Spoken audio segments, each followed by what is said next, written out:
Hello, नमस्कार, वंदनकम, सत श्री अकाल। आप सभी का स्वागत है आपके अपने ही चैनल मैग्नेट ब्रेन्स में। मेरा नाम है सत्यम शर्मा और हम पढ़ रहे हैं क्या? हम पढ़ रहे हैं अपने क्लास 12th के डेरिवेशन को, जो कि किस चैप्टर के होने वाले हैं वो अभी आपको पता चल जाएगा, है ना।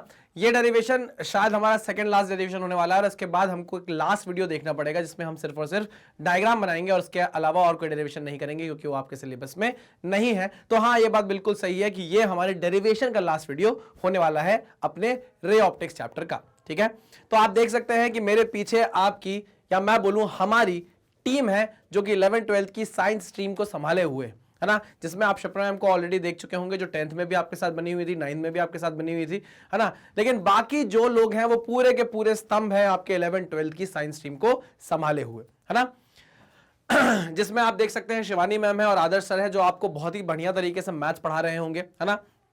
राहुल सर है, अनुराग सर है, जो बहुत ही बेहतरीन तरीके से आपको केमिस्ट्री पढ़ा रहे होंगे, एकदम बिल्कुल क्या बोलते हैं उसको, खेल खेल में केमिस्ट्री समझा रहे होंगे। और बची क्या आपकी फिजिक्स, तो फिजिक्स आपको समझा रहे होंगे हमारे प्यारे अभिनव सर, आशीष सर और थोड़ा सा प्यारा मैं भी, यानी कि आपके सत्यम सर। ठीक है ना। तो टुगेदर हम साथ में मिलकर क्या चाहते हैं? हम साथ में मिलकर चाहते हैं कि हम कामयाब हो, मतलब आप कामयाब होगे तो हम भी कामयाबी में अपने आप की गिनती कर लेंगे। ठीक है, तो चलिए इसी नोट के साथ हम अपनी क्लास को स्टार्ट करते हैं। और आपको पता है कि ये वो इंसान है जो डेरिवेशन कराता जा रहा है और डेरिवेशन में आपका पीछा नहीं छोड़ रहा है। और डेरिवेशन किस चैप्टर के चल रहे हैं? Ray optics and optical instrument के। ठीक है, तो चलिए स्टार्ट करते हैं अपने इस डेरिवेशन को। और क्या होने वाला है आज का टॉपिक? आज का टॉपिक होने वाला है टेलीस्कोप, यानी कि एस्ट्रोनॉमिकल टेलीस्कोप। कुछ ऐसा दिखता है, ठीक है ना। एस्ट्रोनॉमिकल टेलीस्कोप क्या होते हैं, पहले जरा इसके बारे में समझ लो, बेसिक डेफिनेशन समझ लो, बेसिक डिफरेंस समझ लो माइक्रोस्कोप और टेलीस्कोप में। लोग बड़े हो जाते हैं, इतने बड़े हो जाते हैं, लेकिन उनको ये पता ही नहीं होता बहुत टाइम तक, मतलब कॉलेज पास आउट हो जाते हैं और उनको ये बेसिक डिफरेंस नहीं पता होता कि टेलीस्कोप क्या करता है, माइक्रोस्कोप क्या करता है। आपने पिक्चरों में देखा होगा, है ना, आपने पिक्चरों में देखा होगा कि क्या होता है, एक इंसान होता है, जैसे कौन सी पिक्चर थी वो, मुझसे शादी करोगी, है ना, सलमान खान और अक्षय कुमार की मुझसे शादी करोगी। उसमें क्या होता है, उसके घर के पास शाहरुख खान तो रहता नहीं, सलमान खान के घर के पास रहती है प्रियंका चोपड़ा। अब प्रियंका चोपड़ा को देखने के लिए किसका यूज करता है? बाइनोकुलर्स का यूज करता है, अगर आपको याद हो तो, है ना। सिमिलरली आपने देखी होगी बाहुबली में भी क्या यूज करता है वो? एक दूरबीन का यूज करता है। जब कौन आता है? जब हीरो आता है, जब प्रभास आता है, जब क्या नाम है उसका, हीरो का नाम क्या रहता है, अमरेंद्र बाहुबली जब आता है, उसको देखता है ना, वो हाथ में मुंडी पकड़ा हुआ होता है ना। हाँ, तो ये सारे हमने मूवीज देखी और मूवीज में हमने बहुत ज्यादा यूज देखा है किसका? टेलीस्कोप का। हमने माइक्रोस्कोप भी देखा है। तो बेसिक डिफरेंस क्या है? देखो, माइक्रोस्कोप क्या करता है, टाइनी ऑब्जेक्ट्स, छोटे छोटे ऑब्जेक्ट्स को, उसकी इमेज को, उसके साइज को मैग्नीफाई करके आपको दिखाता है ना। मेरी आवाज थोड़ा सा आज शिवर कर रही है क्योंकि थोड़ा सा गला खराब है लेकिन आई होप आपको सारी चीजें समझ में आ रही होंगी। तो मैं आपसे ये बोल रहा था कि जो माइक्रोस्कोप होता है, माइक्रोस्कोप क्या करता है, जो छोटी छोटी चीजें होती है, टाइनी ऑब्जेक्ट्स जो होते हैं, उन टाइनी ऑब्जेक्ट्स को क्या करता है? मैग्नीफाई करता है। क्या करता है? मैग्नीफाई करता है, आपको बढ़ाकर दिखाता है, मैग्नीफाई करके दिखाता है। छोटी छोटी छोटी चींटी अगर होगी तो चींटी की साइज आपको बढ़ाकर दिखा देगा, है ना। लेकिन अगर आप वही बात करोगे किसकी? टेलीस्कोप की, तो टेलीस्कोप ये टाइनी ऑब्जेक्ट्स को देखने के लिए यूज नहीं किया जाएगा। प्लीज प्लीज इस बात को बहुत ध्यान से अपने दिमाग में डालिए कि टेलीस्कोप का काम होता है बहुत दूर की चीजों को पास लाकर दिखा देना, बस बहुत दूर की चीजों को पास लाकर दिखा देना। यहां हम जो बात करने वाले हैं टेलीस्कोप की, वो बेसिकली एस्ट्रोनॉमिकल टेलीस्कोप है, यानी कि हम हेवनली बॉडीज को देखने के लिए यूज करने वाले हैं किसका? टेलीस्कोप का। सुशांत सिंह राजपूत जो बहुत अच्छे एक्टर थे, वो उनके पास एक बहुत ही बढ़िया, बहुत ही विशाल, बहुत ही शानदार टेलीस्कोप था जो उनके घर पे रखा होता था, जिनने कभी कभी आपने यूट्यूब पे वीडियोस देखे होंगे तो आपने उनके घर के वीडियोस देखे होंगे। उनके पास अच्छा आलीशान क्या था? एक टेलीस्कोप था, एस्ट्रोनॉमिकल टेलीस्कोप था, जिससे वो स्टार्स देखा करते थे, वो जिससे डिफरेंट डिफरेंट प्लैनेट्स देखा करते थे, है ना। तो यहां हम जो टेलीस्कोप पढ़ने वाले हैं वो एक्चुअल में हेवनली बॉडीज देखेगा, वो ऐसी छोटी छोटी चीजें या प्रियंका चोपड़ा को देखने का काम नहीं आएगा। आई मेरी बात समझ में? ना हम सलमान खान ने, ना हमको प्रियंका चोपड़ा देखनी है, सीधी सी बात, है ना। तो यहां हम जो टेलीस्कोप यूज करेंगे वो बहुत दूर की बॉडीज को देखने के काम आएगा। तो सबसे पहली बात, सबसे बेसिक डिफरेंस, माइक्रोस्कोप क्या करता है? छोटी सी जो भी बॉडी है, जो भी ऑब्जेक्ट है, उसके साइज को मैग्नीफाई करता है 100 टाइम्स, 200 टाइम्स मैग्नीफाई करता है और आपको दिखाता है ना। लेकिन टेलीस्कोप क्या करता है? जो बहुत डिस्टेंस में ऑब्जेक्ट रखे हैं, बहुत दूर जो ऑब्जेक्ट रखे हैं, उस ऑब्जेक्ट की इमेज, या मैं बोलूं उस ऑब्जेक्ट को आपके पास लाकर उसकी इमेज बनाता है। आई मेरी बात समझ में? हाँ सर, क्लियर। तो ये बात आप समझ गए कि मैग्निफिकेशन की अगर बात की जाएगी तो माइक्रोस्कोप में मैग्निफिकेशन कहलाएगा किसी ऑब्जेक्ट की साइज को मैग्नीफाई करना, बट टेलीस्कोप में मैग्निफिकेशन क्या कहलाएगा, कितने टाइम्स आप किसी ऑब्जेक्ट को उठाकर पास लाए हो अपने। मान लो अगर किसी टेलीस्कोप का मैग्निफिकेशन पावर है, मैग्नीफाइंग पावर है 60, मान लो है ना, तो इसका मतलब यह है कि वो उस ऑब्जेक्ट को 60 गुना पास लेकर आ जाएगा, आपके 60 गुना पास लेकर आ जाएगा। आई मेरी बात समझ में? अरे यार खुद समझो, माइक्रोस्कोप छोटे से ऑब्जेक्ट को मैग्नीफाई करके दिखा रहा है। अब अगर आप ध्यान से देखो, आप अगर जमीन पर बैठ के देखते हो किसको, चांद को, तो चांद आपको इत्तू सा दिखाई देता है। क्यों? क्योंकि वो बहुत दूर है, क्योंकि वो बहुत दूर है। ऐसा नहीं बोल सकते कि वो ऑब्जेक्ट टाइनी है। असलियत में देखा जाए तो चांद इतना बड़ा है कि आप उसको एक बार में देख ही नहीं सकते। तो उसको मैग्नीफाई करने का क्या मतलब, उसके साइज को मैग्नीफाई करने का क्या मतलब? आप कितना मैग्निफिकेशन दे दोगे? ऑलरेडी चांद इतना बड़ा है, उसको मैग्नीफाई करके क्या करोगे? उससे बेटर है कि आप चांद की इमेज को इतने पास ले आओ कि आपको वो चांद कंप्लीटली पूरा का पूरा दिखाई देने लगे, एकदम क्लियरली। इसको बोला जाता है टेलीस्कोप का यूज। दोनों में डिफरेंस है। चलिए ये बात समझ गए। चलिए, तो it is a device which is used for observing distinct images of heavenly bodies like stars, planets etcetera, है ना। स्टार्स और छोटे छोटे तो दूर दूर भी होते हैं, तो और बहुत तगड़ा हमको टेलीस्कोप चाहिए पड़ता है। अच्छा, सेटअप क्या होता है इसका? It has two convex lenses, it has two convex lenses. अगर आपने माइक्रोस्कोप नहीं पढ़ा है तो आपको टेलीस्कोप समझने में दिक्कत आएगी। क्या बोला मैंने?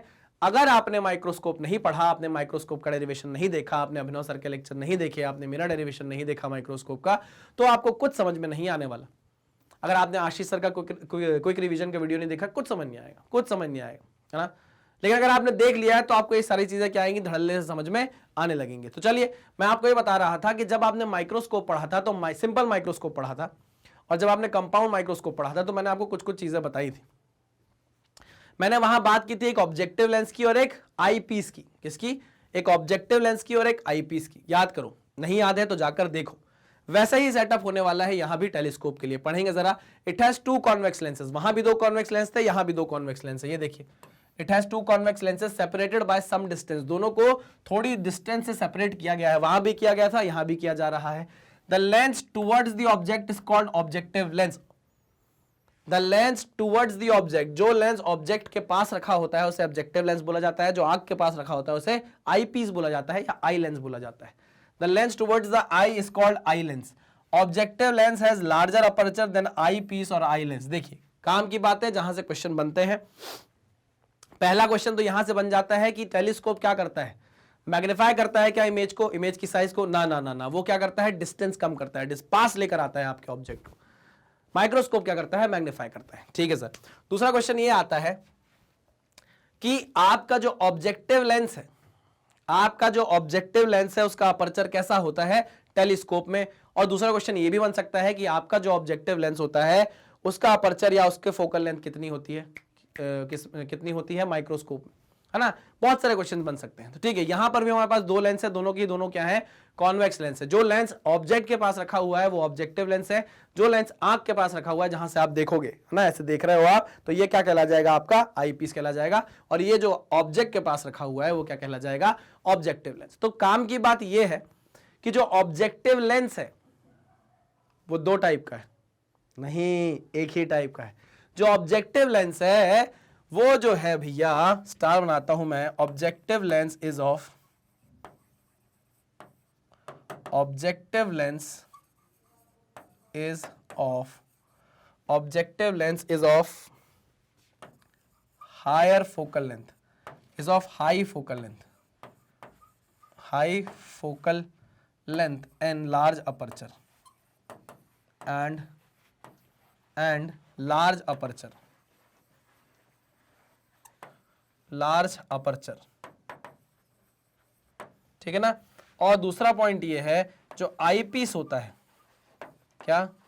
जो आई पीस होता है is of small, small as compare to objective lens. Small का मतलब ये नहीं है, माइक्रोस्कोप में तो भाई जानबूझ के हमने जो आई पीस था उसका क्या किया था? फोकल लेंथ कम की थी, जानबूझ के। याद करो। हाँ सर। लेकिन यहां पर जो हम ले रहे हैं आईपीस, मैं यहां लिख रहा हूं eyepiece of small focal length, but ये स्मॉल नहीं है, ये एक्चुअल में नॉर्मल है, बट एज कंपेयर टू, अगर आप इससे कंपेयर करोगे ऑब्जेक्टिव लेंस से, तो इसकी फोकल लेंथ क्या लगेगी आपको, कम लगेगी। मान लो अगर इसकी फोकल लेंथ है 120 सेंटीमीटर और इसकी फोकल लेंथ है 10 सेंटीमीटर, तो आपको छोटी ही लगेगी ना। नहीं तो अगर आप देखोगे 10 सेंटीमीटर की फोकल लेंथ एक जनरल फोकल लेंथ होती है। आई बात समझ में? चलिए, eyepiece is of small focal length comparatively, है ना, small focal length and of small aperture, and of small aperture.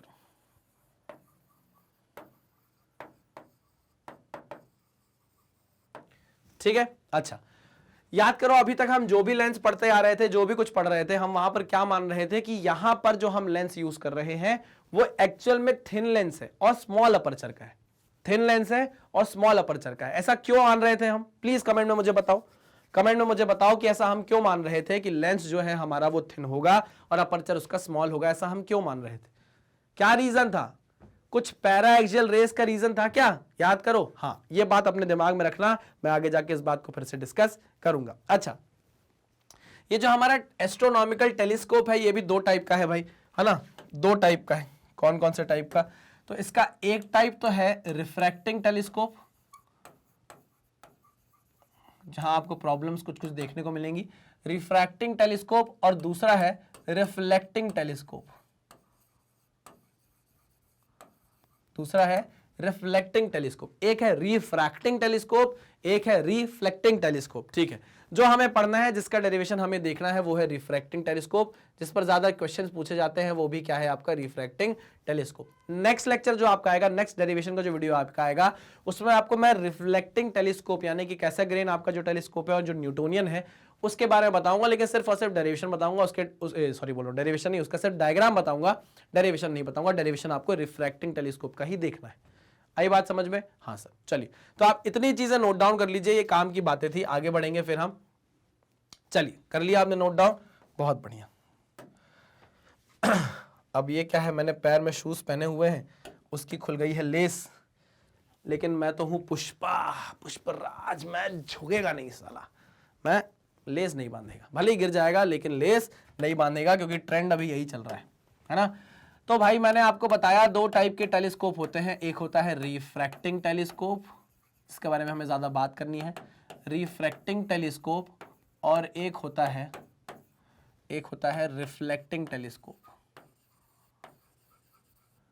Reflecting telescope, very good very good good good good good good.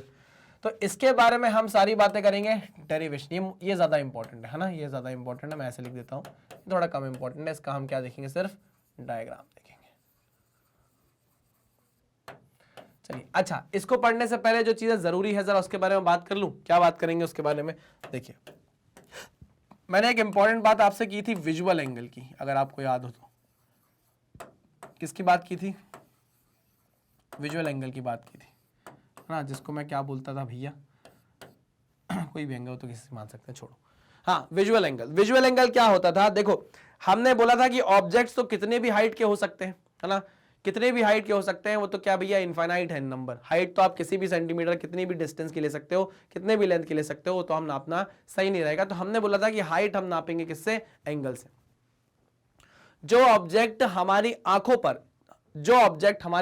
पर सबसे ज्यादा एंगल बनाएगा, जब ज्यादा angle बनाएगा, जो भी ऑब्जेक्ट हमारी आंखों पर जब ज्यादा एंगल बनाएगा, हम बोलेंगे कि भैया इस ऑब्जेक्ट की हाइट ज्यादा है, ये ऑब्जेक्ट की हाइट ज्यादा है। लेकिन अगर वही ऑब्जेक्ट, अरे यार सिंपल सी बात है ना, मैंने आपको बताया था, अगर आपको याद हो तो, नहीं याद है तो कोई बात नहीं, मैं फिर से बता देता हूं। मान लीजिए हमारी आंखें, क्या है भाई, आंखें, यहां से मैं कुछ देख रहा हूं, ठीक है ना, एक ऑब्जेक्ट है, ठीक है, ध्यान से देखिएगा। अब एक ऑब्जेक्ट है, वो यहां रखा हुआ है, ठीक है ना, ये ऑब्जेक्ट है भाई, या मैं बोलूँ ये इंसान खड़ा है, चलो इंसान खड़ा कर देता हूँ, ये इंसान खड़ा है, ठीक है ना। ये इंसान आपको इतनी दूर से कितना दिखेगा? मैंने बोला भैया ये इतना एंगल सबटेंड कर रहा है, कितना एंगल? इतना एंगल सबटेंड कर रहा है, ठीक है।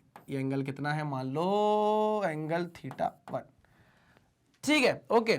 अब मैं बोला चलो इंसान तुम थोड़ा आगे चलो और आगे चल के खड़े हो, तो ये इंसान कहाँ आगे खड़ा हो गया? ये इंसान यहाँ कहीं आगे खड़ा हो गया, इसी हाइट का, हाइट नहीं बदली भैया इसकी, इंसान यहाँ पर आके खड़ा हो गया।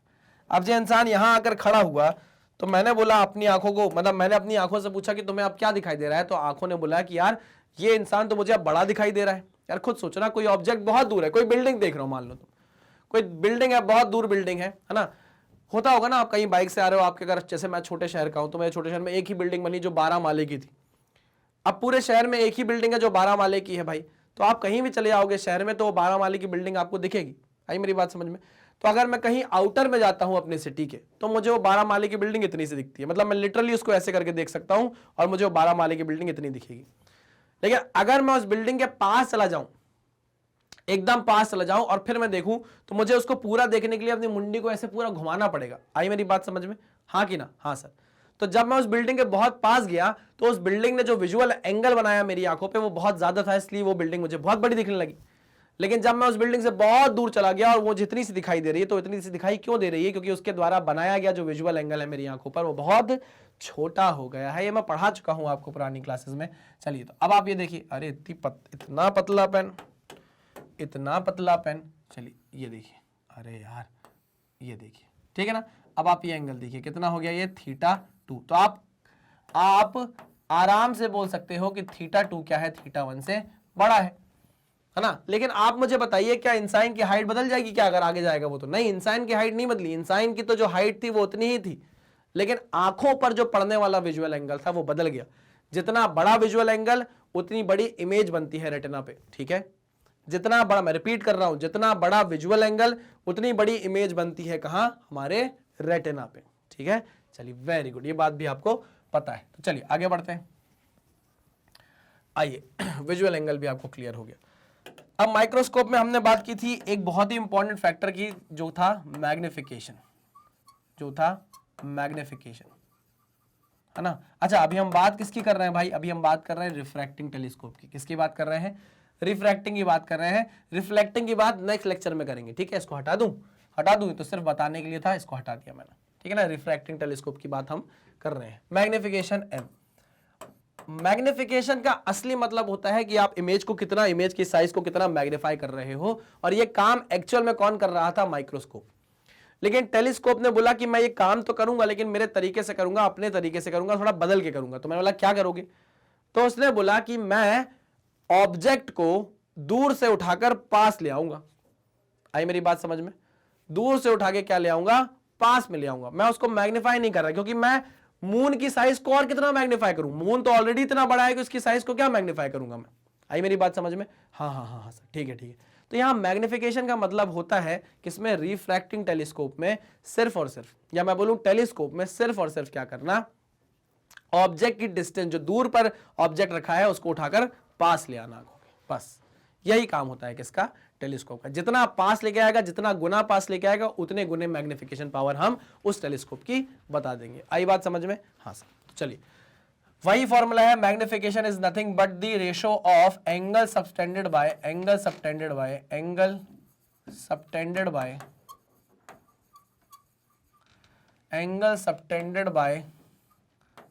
फाइनल इमेज, या मैं लिखूं एंगल सबटेंडेड बाय इमेज जो फाइनली बनेगी, है ना। फाइनल इमेज, फाइनल लिख दूं क्या? लिख ही देता हूं यार, bye final image, angle subtended bye final image divided by, आंखों पे, कहां? आंखों पे, angle subtended bye final image upon angle subtended by the object, angle subtended by the object. अच्छा, जब हम माइक्रोस्कोप पढ़ रहे थे तो यहां पर क्या था? Angle subtended by the object at LD. जब आप उसको least distance of distinct vision पर लाकर रख रहे थे, तब कितना एंगल सबटेंड हुआ था?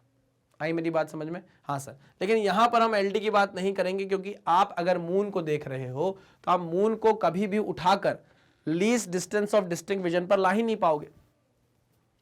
अरे मैं अगर आपको बोलूं कि मून को उठाकर ले आओ, मून को उठाकर ले आओ, आंखों के पास 25 सेंटीमीटर दूर रख कर देखो कि कितना विजुअल एंगल सबटेंड कर रहा है, तो ऐसा कर पाओगे क्या? नहीं। मून को, सन को, जुपिटर को, सैटर्न को उठाकर 25 सेंटीमीटर पर लाकर रखना इम्पॉसिबल है। तो इसलिए यहां पर मैंने क्या किया है? इसको हटा दिया है। देखो मैं इसको काट दे रहा हूं, ठीक है। एट एल डी इसको काट दे रहा हूं ताकि ये याद रहे, एल डी नहीं लिखना है, ठीक है। चलिए, तो हम जानते थे कि मैग्निफिकेशन का फॉर्मूला किस तरीके से लिखा जा सकता है? Beta by alpha. So this is beta for you this is beta for you and this is alpha for you, ठीक है। Magnification is nothing but beta by alpha. तो अभी हम जो भी डेरिवेशन करेंगे उसमें हमारी जद्दोजहद रहेगी, हमारी पूरी मेहनत रहेगी क्या फाइंड आउट करने की, बीटा और अल्फा। जैसे ही आपको बीटा और अल्फा फाइंड आउट होगा आप उसका रेशो निकालोगे, आपको मैग्निफिकेशन मिल जाएगा, बात खत्म हो जाएगी यहीं पर, ठीक है। क्लियर 100%? हाँ सर 100%। चलो एक और इंपॉर्टेंट चीज जो मैंने अभी आपको थ्योरी पढ़ाई उसमें यह बताया कि जो ऑब्जेक्टिव लेंस है वो लार्ज अपर्चर का है, large focal length large aperture, है ना। और आपका जो आई पीस है वो क्या है, स्मॉल अपर्चर का है और स्मॉल फोकल लेंथ का है। अच्छा ये बात तो ठीक है।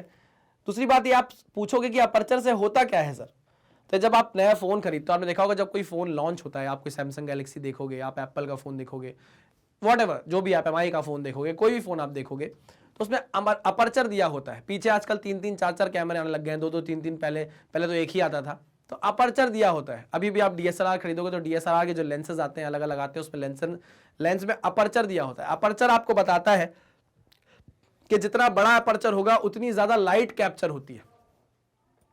किसी लेंस का अपर्चर अगर बहुत बड़ा है तो इसका मतलब यह है कि वो लाइट क्या करेगा, लाइट रेज ज्यादा अमाउंट में कैप्चर करेगा। इतनी बात आपको समझ में आई? हाँ। तो यहां पर जो ऑब्जेक्टिव लेंस है उसका जो हमने लार्ज फोकल लेंथ बनाया है और लार्ज अपर्चर बनाया है, उसका रीजन यही है कि भैया हमारा जो लेंस है वो मान लीजिए देख रहा है किसको, मून को देख रहा है।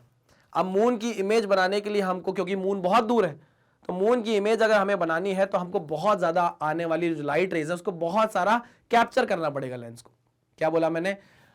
वो जो ऑब्जेक्टिव लेंस है उसको इमेज किसकी बनानी है, उसको मून की इमेज बनानी है जो ऑलरेडी बहुत दूर है, ठीक है ना। तो अगर वो बहुत दूर है तो उसकी एक अच्छी इमेज बनाने के लिए हमें बहुत ज्यादा अमाउंट ऑफ लाइट रेज चाहिए, अमाउंट ऑफ लाइट रेज ज्यादा चाहिए, इसलिए हमें अपर्चर भी क्या चाहिए, ज्यादा बड़ा चाहिए, क्योंकि ज्यादा बड़ा अपर्चर होगा तो वो ज्यादा लाइट रेज कैप्चर करेगा, और ज्यादा लाइट कैप्चर जब होगी तो उतनी ही अच्छी इंटेंसिटी की, उतनी ही प्यारी, उतनी ही अच्छी दिखने वाली इमेज फॉर्म होगी। आई बात समझ में? हाँ सर ठीक है, पक्का। अच्छा हमारा ऑब्जेक्टिव लेंस जो है वो जो ऑब्जेक्ट को देख रहा है वो ऑब्जेक्ट उससे कितनी दूर है भाई, उससे कितनी दूर है, इनफाइनाइटली डिस्टेंस पर, इनफाइनाइट डिस्टेंस पर, बहुत दूर रखा हुआ है। आई बात समझ में? तो यहां पर जो ऑब्जेक्ट होता है वो ऑब्जेक्टिव लेंस से क्या होता है, बहुत ज्यादा दूर रखा होता है ना, कोई फाइनाइट डिस्टेंस नहीं है, बहुत ज्यादा दूर है, ठीक है ना। ये बात आप समझ गए कि नहीं समझ गए? सारी चीजें इंटर रिलेटेड है। ऑब्जेक्ट बहुत दूर है, उसकी अच्छी इमेज बनाना है तो हमको ज्यादा अमाउंट ऑफ लाइट रेज चाहिए, ज्यादा अमाउंट ऑफ लाइट रेज चाहिए तो आपको एक ऐसा लेंस चाहिए पड़ेगा जिसका अपर्चर क्या हो, ज्यादा बड़ा हो। ज्यादा बड़ा अपर्चर होने के कारण ज्यादा लाइट रेज एंटर करेगी, ज्यादा अच्छी लाइट रेज आएंगी तो ज्यादा अच्छी इमेज बनने वाली है, ज्यादा अच्छी हाई इंटेंसिटी की इमेज बनने वाली है, ठीक है। ओके सर, चलिए भाई अगर आपको इतना समझ में आया है तो हम आगे बढ़ते हैं। चलिए हमको इसका वो भी बनाना पड़ेगा, क्या बोलते हैं, रे डायग्राम भी बनाना पड़ेगा। तो क्या आप तैयार हैं उसके लिए? बिल्कुल तैयार हैं सर। आइए तो मैं पहले बनाता हूं यहां पर एक ऑब्जेक्टिव लेंस, ठीक है, जरा साथ दीजिएगा मेरा, ऑब्जेक्टिव लेंस, ऑब्जेक्टिव लेंस, ठीक है। दूसरा लेंस बना रहा हूं मैं, इतनी दूर बना लूं, चलिए देखते हैं। दूसरा लेंस बना रहा हूं मैं आपका, क्या थोड़ा और बड़ा बनाता हूं यार, आई पीस। ये क्या है आपका, आई पीस, ठीक है, ठीक है सर। चलो ओप्स अच्छा, इसीलिए तो मैं, इसलिए बोलते हैं कि पिक्चर पे मत जाओ, अपनी अकल लगाओ और लेस बांध लो। मैं झुकेगा नहीं साला के चक्कर में तुम लोगों ने लेस मेरी वो करवा दी। चलिए कोई बात नहीं, अभी मैं गिरते गिरते बचता। चलो वेरी गुड, आ जाओ।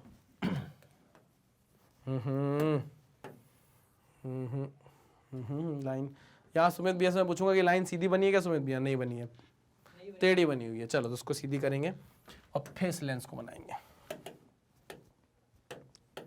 चलो अभी मैं झुकेगा नहीं साला के चक्कर में। हाँ अब ये सीधी बनी है क्या सुमित भैया? ठीक है, चलिए सुमित भैया ने बोल दिया सीधी बनी है, मतलब सीधी बनी है। और ये बना लिया मैंने अपना आई पीस। चलो this is your objective lens, this is your objective lens. अच्छा ऑब्जेक्टिव लेंस की जो फोकल लेंथ है वो क्या है, लार्ज फोकल लेंथ है, लार्ज फोकल लेंथ है। और अपर्चर कैसा है, लार्ज अपर्चर है, लार्ज अपर्चर, ठीक है ना। ए से अपर्चर मैंने डिनोट कर दिया है। This is your eyepiece, eye lens भी बोलते हैं इसको। This is your eyepiece, this is of small focal length, this is of small focal length and small aperture, small aperture. ठीक है, कोई दिक्कत नहीं। ये है इसका ऑप्टिकल सेंटर, इसको मैं ओ बोल दे रहा हूं। ये इसका ऑप्टिकल सेंटर, इसको मैं ओ डैश बोल दे रहा हूं, ओ डैश बोल दे रहा हूं। चलिए आइए भाई, अब थोड़ा दिमाग लगाना चालू करेंगे। देखो ये है आपका टेलीस्कोप, मतलब आप देखते हो इस लेंस के पीछे से अपनी आंखों से, है ना, ठीक है, इसके पीछे से आप देखना चालू करते हो, ठीक है। यहां से जो ऑब्जेक्ट है वो कितने दूर है भैया, इनफाइनाइट पर है। तो जब आप अपनी छत पर जाते हो, और छत टेलीस्कोप छत पर ही लगाओगे ना, है ना, या ऐसी जगह पे लगाओगे जहां बालकनी और क्लियर आपको विजन दिखे, ठीक है। तो जब भी आप देखोगे टेलीस्कोप लगा होता है, तो टेलीस्कोप ऐसे किसी एंगल पे लगा होता है। कैसा लगा होता है, एंगल पे लगा होता है, ठीक है ना। जब भी आप देखते हो, आप चांद को देखते हो, चांद को आप ऐसे देखते हो ना, मुंडी ऊपर करके, किसी एंगल पे जाके देखते हो, ठीक है। तो आपको पता है कि जो भी ऑब्जेक्ट इन्फिनिटी पर रखा होता है, इन्फिनाइट डिस्टेंस पर रखा होता है, वहां से रेज कैसी आती हैं, रेज कैसी आती हैं, पैरेलल रेज आती हैं। कैसी रेज आती हैं, पैरेलल रेज आती हैं। अब वो पैरेलल रेज कैसी हो सकती है, प्रिंसिपल एक्सिस के पैरेलल भी हो सकती हैं और पैरेलल नहीं भी हो सकती है। अगर आपने इमेज फॉर्मेशन थोड़ा सा पढ़ा है तो क्या बोला मैंने, कि अगर आपका ऑब्जेक्ट ऑब्जेक्टिव लेंस से इनफाइनाइट दूरी पर रखा है, या मैं बोलूं आपका ऑब्जेक्ट किसी कॉन्वेक्स लेंस से इनफाइनाइट दूरी पर रखा हुआ है, तो रेज कैसी आती है, पैरेलल रेज आती है। दूसरा डाउट, पैरेलल रेज क्या हमेशा प्रिंसिपल एक्सिस के पैरेलल होती है? नहीं, ऐसा बिल्कुल भी जरूरी नहीं है। वो प्रिंसिपल एक्सिस के पैरेलल हो भी सकती है और नहीं भी हो सकती है, क्योंकि मैं आपको बता रहा हूं कि आप छत पर जाकर जब चांद को देखते हो, आप तो किसी एंगल पर जाकर देखते हो, तो यहां पर मैं जो रेज बनाने वाला हूं, यहां पर जो मैं रेज बनाने वाला हूं, वो पैरेलल तो होंगी, बट किसी एंगल पर होंगी। क्या होंगी, किसी एंगल पर होने वाली है। समझ में आई आपको ये बात? हाँ सर, समझ में आ गई, ठीक है। एक रे ये है, एक ही रे है। अच्छा, दो ही रे आती हैं क्या, दो ही रेज आती हैं क्या? नहीं सर, लाखों करोड़ों रेज आ सकती हैं, इनफाइनाइट रेज आ सकती हैं। ये सिर्फ समझाने के लिए मैं आपको बता रहा हूं, ठीक है सर। जैसे ही ये दूसरी रे आएगी, इसका क्या होगा, रिफ्रैक्शन होगा, और ये कहां पर जाके मिलेंगे, ये कहीं, अरे अरे अरे अरे अरे, ये कहां पर जाके मिलेंगे, किसी फोकल प्लेन पर जाके मिलेंगे, है ना, ठीक है। ये इमेज थोड़ी बड़ी बन रही है, बट बड़ी नहीं बनेगी, पहले बता दे रहा हूं आपको, बाद में बता दूंगा, चलो ठीक है। आइए काम की बात सुनिए। This was the focus of, this is the focus of objective lens. Objective का फोकस है ये, ठीक है। यहां इस फोकस पर क्या बन गई, फोकल प्लेन पर बोलूंगा मैं, फोकस पर नहीं, फोकल प्लेन पर क्या बन गई, इमेज बन गई, ठीक है ना। अब देखो यहां पर जो इमेज है, यहां पर जो ऑब्जेक्ट है वो तो बहुत बड़ा है, आप भी जानते हो।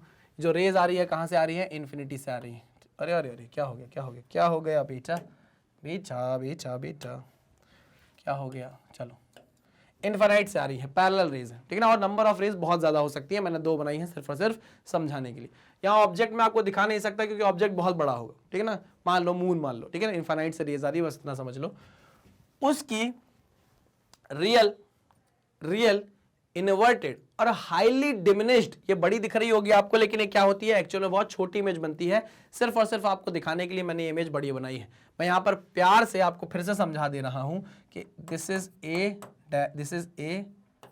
And this is B, okay, this is B. चलिए, तो मैं समझा दे रहा हूं आपको कि ए बी जो है वो रियल है, इन्वर्टेड है, रियल है, इन्वर्टेड है और हाईली डिमिनिश्ड है, हाईली डिमिनिश्ड इमेज है, हाईली डिमिनिश्ड इमेज, ठीक है ना। डिमिनिश्ड मतलब छोटी बनी, क्लियर है, ओके सर। चलिए, अब आपको पता है कि जैसे ही यहां पर इमेज बनी, ये वाला जो आपका छोटू सा लेंस है, ये काम करेगा किसके जैसा, एक माइक्रोस्कोप जैसा। वो क्या करेगा, इस इमेज को, क्योंकि ये हाईली डिमिनिश्ड है, छोटी बनी है, इसको क्या करेगा, मैग्नीफाई कर देगा। क्या कर देगा, मैग्नीफाई कर देगा। और ऐसा कब होता है, ऐसा तभी होगा जब ये इमेज कहां बन रही हो, ये इमेज कहां बन रही हो, इस लेंस की फोकल लेंथ के पहले। मतलब इसकी फोकल लेंथ आप मान लो क्या है, FE, ये क्लियर है। अब आप बोलोगे कि सर इसकी तो फोकल लेंथ कम थी, इसकी तो फोकल लेंथ इससे कम थी और दिखने में तो ज्यादा दिख रही है ये, ठीक है। चलो, आपके लिए मैं क्या करता हूं, उसको थोड़ा पास बना देता हूं, ठीक है ना, ताकि कंफ्यूजन ना हो। फिर भी कई बच्चों के दिमाग में कंफ्यूजन रहेगा, उनको भी मैं क्लियर कर दूंगा, टेंशन मत लीजिए आप, बस बात सुनते चलिए, ठीक है। अब ये वाला जो फोकस है इस आईपीस का, उसके अंदर इमेज बन रही है। अब ये सब होता कैसे है, ये एडजस्टमेंट से होता है भाई। इस तरीके से इन दोनों लेंसेज को एडजस्ट किया जाता है, इनकी डिस्टेंस को एडजस्ट किया जाता है कि इसके द्वारा बनाई गई जो इमेज होगी वो इसके फोकल लेंथ के पहले आ जाएगी, क्योंकि हम जानते हैं, हमें इमेज फॉर्मेशन पता है कि अगर कॉन्वेक्स लेंस में उसकी फोकल लेंथ के पहले मैं ऑब्जेक्ट रख दूं तो उसकी इमेज कैसी बनती है, मैग्नीफाइड इमेज बनती है। कैसी इमेज बनती है, मैग्नीफाइड इमेज बनती है, वर्चुअल इरेक्ट। पता है कि नहीं पता है? हाँ सर पता है। तो बस वही दिमाग हमने लगाया है। यहां पर क्या होगा, अच्छा इस आईपीस के लिए ये कैसे बिहेव करेगी, एक ऑब्जेक्ट की तरह बिहेव करेगी। इस लेंस के लिए ये इमेज की तरह बिहेव करेगी, इस लेंस के लिए ये ऑब्जेक्ट की तरह बिहेव करेगी। आई मेरी बात समझ में? ठीक है। फटाक से क्या करेगा भैया, ये लेंस इसकी एक इमेज बना देगा। मैं आपको बार बार बोल चुका हूं, प्लीज इस बात पर ध्यान दीजिएगा कि ये जो इमेज बनी है ये रियल है, इन्वर्टेड है और हाईली डिमिनिश्ड है, छोटी सी बनी है, छोटू सी बनी है। ये दिखाने के लिए मैंने आपको यहां पर बड़ी बना दी है, नहीं तो ये कैसी बनती है, बहुत छोटू सी इमेज बनती है। ठीक है, आइए अब क्या होगा, यहां से एक निकलेगी भैया रे, ये रे निकली, और क्या होगा भाई, ये पास करेगी किससे, फोकस से। ठीक है ना, फोकस से पास करी। दूसरी रे निकलेगी, कहां से जाएगी भैया, ये ऑप्टिकल सेंटर से जाएगी। कहां से जाएगी, ये ऑप्टिकल सेंटर से जाएगी। लो भाई ऑप्टिकल सेंटर बना दूं मैं, दिस इज ओ डैश। ठीक है, अब क्या करूं मैं, इसको एक्सटेंड करूं पीछे की तरफ, है ना, यही तो करना होगा। अब यहाँ सुमित भैया बताएंगे मुझे कि लाइन सीधी बन रही है कि नहीं बन रही है। लाइन सीधी बनी है मेरे ख्याल से, है ना। दूसरी लाइन बनाता हूँ, ये देखिए, ये देखिए देखिए देखिए देखिए, हाँ थोड़ी सी और, ठीक है, चलिए बढ़िया। ठीक है ना, इनको क्या किया मैंने, पीछे एक्सटेंड किया है। क्या किया है, पीछे एक्सटेंड किया हुआ है। ये है इंसिडेंट रे, ये है इंसिडेंट रे, ये देखो ये गई और ये गई। ठीक है ना, इनको क्या किया मैंने, बैक ट्रेस किया है पीछे, और यहां पर जाके क्या हुई है, दोनों रे मिली है। तो अरे रे रे रे रे, अरे रे रे रे रे रे रे रे रे गोली मारे तेरा दुपट्टा, ये बन गई हमारी इमेज। आ जाओ, ए डैश एंड बी डैश। ठीक है, virtual erect and magnified, virtual erect and magnified. अब आप ये बोलोगे कि सर मैग्नीफाइड हुई तो इमेज, सर इमेज मैग्नीफाई हो तो गई, तो मैग्नीफिकेशन तो निकलना चाहिए ना। अरे भैया ये जो फाइनल इमेज बनी है, मान लो ये मून की बनी है, किसकी बनी है, मून की फाइनल इमेज बनी है, तो क्या ये मून के एक्चुअल साइज से ज्यादा बड़ी इमेज होगी क्या? क्या ये इमेज जो बनी है फाइनल, ये मून के एक्चुअल साइज से ज्यादा मैग्नीफाइड होगी क्या? नहीं भैया, ये तो बहुत कम होगी। मून एक्चुअल में बहुत बड़ा है, इसलिए मैं बोल रहा हूं टेलीस्कोप में मैग्नीफिकेशन अलग तरीके से देखा जाता है। इमेज आप कितनी पास ले आए हो, आप ऑब्जेक्ट को कितनी पास ले आए हो, उस पर डिपेंड करता है मैग्नीफिकेशन किसका, टेलीस्कोप का। ठीक है ना, माइक्रोस्कोप का डिपेंड करता है उस ऑब्जेक्ट का साइज आपने कितना बड़ा कर दिया है, वो मैग्नीफिकेशन बताता है किसका, माइक्रोस्कोप का। चलिए वेरी गुड। अब यहां पर देखिए कुछ चीजें, जो u है, या मैं बोलूं जो u ऑफ ऑब्जेक्टिव है, वो तो इनफाइनाइट हो गया, ये बात तो आप समझ गए, क्योंकि कितनी दूर रखा है भैया, इनफाइनाइट डिस्टेंस पे रखा हुआ है। ठीक, दिस इज दी, और कहां गया कहां गया कहां गया, इसके लिए ऑब्जेक्ट डिस्टेंस हो गई है, आईपीस के लिए हो गई कि नहीं हो गई, कहां गया, यही हुई ना, हाँ सर यही हुई। ये क्या हो गई भैया, this is the image distance for eyepiece, this is the image distance for eyepiece, this is the focal length of the objective lens. ठीक है ना, this is the focal length. थोड़ा आगे बढ़ा दूं क्या, ठीक है, ओके, हाँ sir okay, perfect perfect perfect. चलिए वेरी गुड, यहां तक आपको चीजें समझ में आ गई होंगी। अब बात करनी है हमको मैग्निफिकेशन की। तो मैग्निफिकेशन का फॉर्मूला हमारे दिमाग में बैठा हुआ है, और मैग्निफिकेशन का वो फॉर्मूला क्या है, magnification is nothing but sir beta by alpha. अब यहां बीटा क्या है, अल्फा क्या है? Beta is the angle subtended by the image, final image जो आंखों पर सबटेंड करेगी वो कहलाती है बीटा। फाइनल इमेज ये है ना, फाइनल इमेज ये है। ये फाइनल इमेज कौन बना रहा है, आईपीस बना रहा है। और आप देख कहां से रहे हो, आईपीस से देख रहे हो। आप देख कहां से रहे हो, आप आईपीस से ही तो देखोगे। टेलीस्कोप आप ऐसे पकड़ते हो, आप ऐसे टेलीस्कोप पकड़ते हो तो आप इस लेंस के पीछे रहते हो ना, कि ऐसे बीच से जाके देख लेते हो कि अरे मैं बीच से मुंडी लाकर देख लेता हूं कैसा दिख रहा होगा। नहीं, आप क्या करते हो, आप इस आईपीस के पीछे रहते हो। तो ये जो इमेज बन रही है, ये आपको कहां से देखने को मिल रही है, आईपीस से देखने को मिल रही है। ठीक है, तो मैं ये बोल सकता हूं कि this is the angle subtended by the final image which is called as beta. हाँ सर ठीक, बीटा तो तुरंत पता चल गया। What about alpha, what about alpha, alpha क्या होगा, अल्फा वो एंगल होगा जो ऑब्जेक्ट आंखों पर सबटेंड कर रहा होगा। ऑब्जेक्ट आंखों पर सबटेंड कर रहा होगा, ठीक है। तो क्या करेंगे हम, यहां से टेलीस्कोप को हटाएंगे और सीधे अपनी नेकेड आई से किसको देखेंगे, मून को देखेंगे, ठीक है ना। तो अब वो जो मून मेरी आंखों पर एंगल सबटेंड कर रहा होगा वो क्या कहलाएगा, अल्फा। वो क्या कहलाएगा, अल्फा, ठीक है ना। तो मान लीजिए टेलीस्कोप जहां रखा था, मैंने बोला टेलीस्कोप को हटाओ, टेलीस्कोप के आगे जाके मैं खड़ा हो गया। अब मुझे नेकेड आई से देखना है ना, अब मुझे लेंस की जरूरत नहीं है, तो अब मैं नेकेड आई से देख रहा हूं और मुझे देखने को मिल रहा है कि भैया जो मून है वो मेरी आंखों पर, ये मेरी आंखें हैं, ये जो मून है ये मेरी आंखों पर क्या कर रहा है, एंगल सबटेंड कर रहा है, विच इज अल्फा। आई बात समझ में, हाँ sir. So if this is alpha, this is also alpha. हाँ सर, ये बात भी आपने सही कही। तो आपको बीटा पता चल गया है, आपको अल्फा पता चल गया है। अच्छा, मैंने आपको एक यहां पर एक बात बताई थी कि ये जो इमेज बन रही है ए बी, कहां गई ए बी, ए बी, ये हाईली डिमिनिश्ड छोटी सी इमेज है। कैसी इमेज है, छोटी सी इमेज है। तो अगर ये इमेज बहुत छोटी होगी तो एंगल जो होंगे अल्फा और बीटा वो भी क्या होंगे, बहुत छोटे होंगे। अभी देखने में आपको बड़े लग रहे हैं क्योंकि मैंने इमेज आपको बड़ी दिखाई है, समझने के लिए। नहीं तो एक्चुअल में अगर आप देखोगे, अगर ये आपकी एक्सिस है तो ये वो इमेज है, ये वो इमेज है जो बनी हुई है। This is your alpha, this is your alpha and this is your beta. तो एंगल कैसे है, बहुत छोटे छोटे से, ठीक है ना। चलो, तो मैं यही चीज आपको समझा रहा हूं कि alpha and beta are very small angles, are very small angles because AB is highly diminished image, is highly diminished image,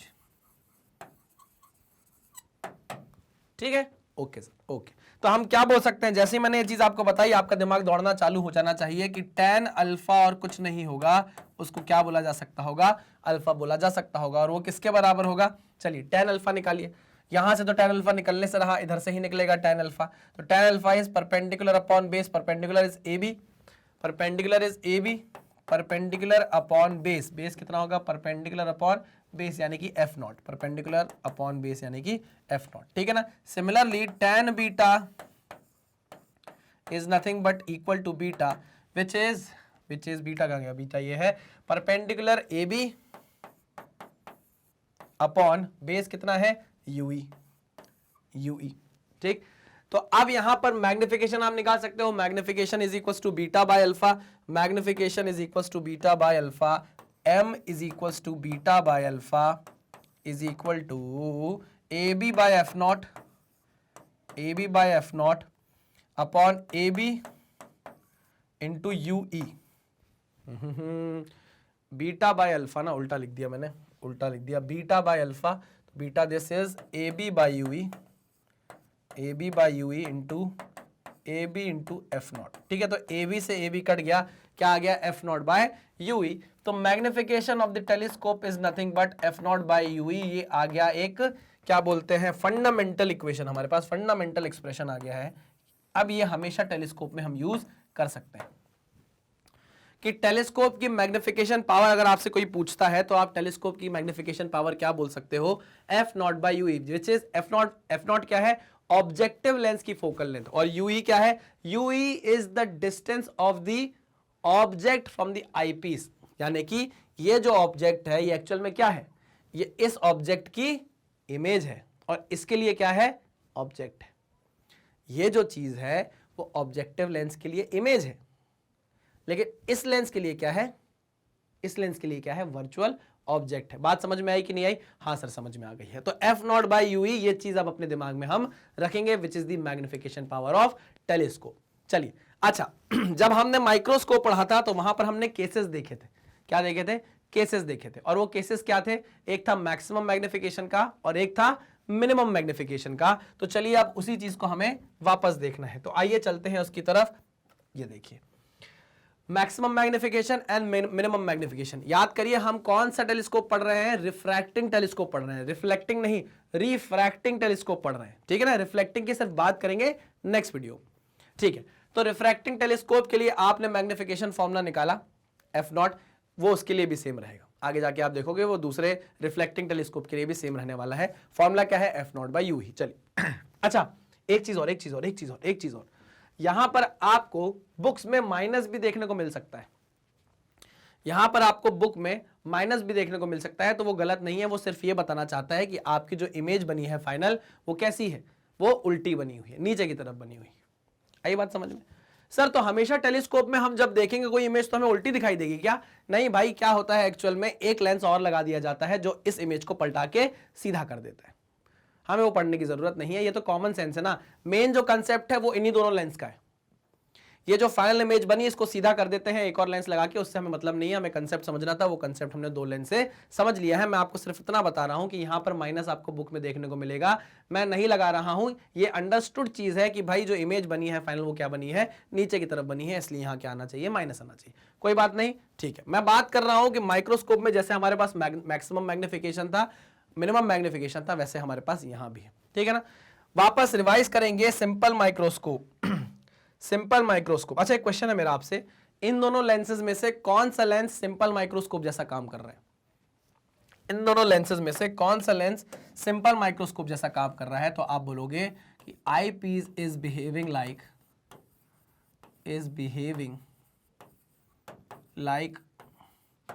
like a simple microscope, like a simple microscope. ठीक है, क्वेश्चन आ सकता है इसलिए आपको बता रहा हूं। चलिए वेरी गुड, आगे बढ़ते हैं। हाँ, तो मैं आपसे ये पूछ रहा था कि मैक्सिमम मैग्निफिकेशन जब हम पढ़ रहे थे माइक्रोस्कोप में, तो वहां पर मैक्सिमम मैग्निफिकेशन के लिए क्या कंडीशन हम लगाते थे? हम ये बोलते थे कि भैया जो फाइनल इमेज बन रही है, जो फाइनल इमेज बन रही है, अगर वो final image least distance of distinct vision पर बन जाए। क्यों? क्योंकि जब भी आप किसी ऑब्जेक्ट को least distance of distinct vision पर लाकर रखते हो तो जो विजुअल एंगल सबटेंड होता है वो सबसे ज्यादा होता है। इसलिए बोला गया कि आप लेंस को इस तरीके से, दोनों लेंस को आप इस तरीके से एडजस्ट करो कि जो फाइनल इमेज बन रही है, ये जो फाइनल इमेज बन रही है ए डैश बी डैश, ये कहां बने, ये कहां बने, आईपीस से least distance of distinct vision पर बने। यानी कि v की वैल्यू किसके बराबर हो जाए, यानी कि v की वैल्यू किसके बराबर हो जाए, least distance of distinct vision के बराबर हो जाए। अगर v की value least distance of distinct vision के बराबर हो जाती है, या मैं बोलूं ve, यहां पर मैं ve कर देता हूं, ठीक है ना, ve, अगर ve की value least distance of distinct vision के बराबर हो जाती है तो फिर बीटा क्या हो जाएगा, मैक्सिमम हो जाएगा। जब बीटा मैक्सिमम हो जाएगा तो मैग्निफिकेशन भी क्या हो जाएगा, मैक्सिमम हो जाएगा। हाँ, वाह सर, समझ में आ गया, वेरी गुड। अगर आपको समझ में आ गया है तो, नहीं आया है तो इस बात को आप समझ लीजिए कि हाँ ऐसा होता है, क्योंकि मैंने ऑलरेडी आपको पिछले लेक्चर में इसके बारे में डिटेल में बातें समझाई हैं। चलिए, मैक्सिमम मैग्निफिकेशन